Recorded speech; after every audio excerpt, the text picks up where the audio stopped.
ibang mga bagay. Kung hindi ninyo alam yung talinhaga na yan, kapatid na Rodel, di ba ninyo nalalaman ang talinhagang ito? Kung di nyo nalalaman, paano malalaman ninyo ang lahat ng mga talinhaga? Ano ibig sabihin? Di, meron ka binabalik-balikan lagi, kapatid na Rodel, no? Opo, tama po. Na yung salita, iniingatan yon ng mabuting puso pagkarinig. O ngayon, nakikita naman natin, ano bang dapat mong maingatan? Pagpapahinuhod, pinag-uusapan natin, ingatan mo yun.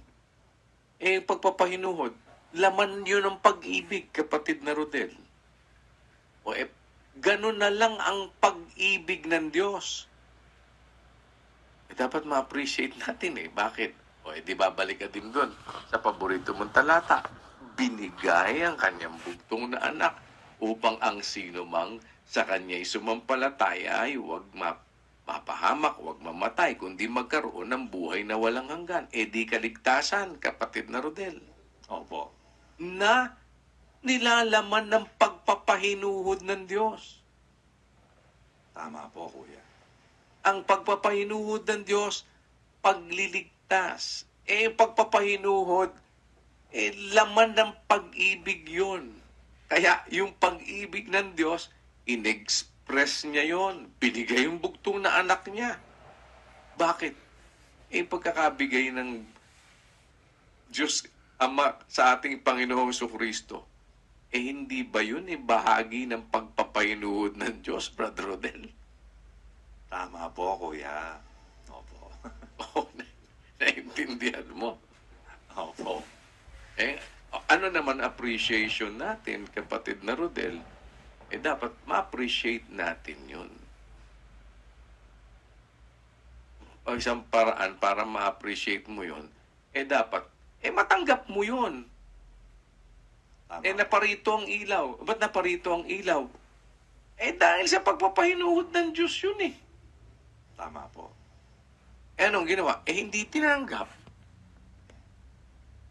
Kung naintindihan mo, kapatid na Rodel. Opo, kuya. Dapat sana tanggapin mo. Anong ibig ko lang sabihin?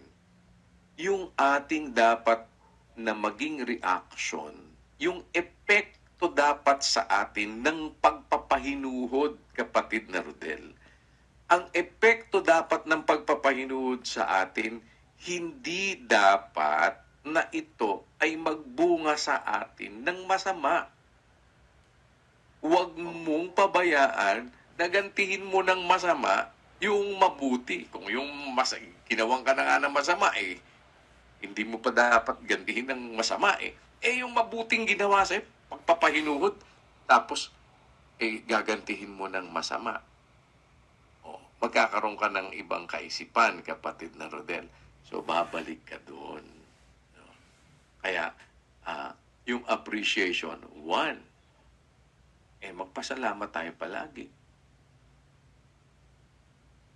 Kaya nga, di ba, kapatid na Rodel, maghari sa inyong puso ang kapayapaan ni Kristo, na diya'y tinawag din naman kayo. Brother Rodel, paano kang natawag kung hindi ka pinagpahinuhuran? Opo, kuya. Tama po. Kagaya rin naman ni Pablo. Opo. Ano ngayon ang kasunod? Kayo'y maging mapagpasalamat. Yun ba ngayon nakita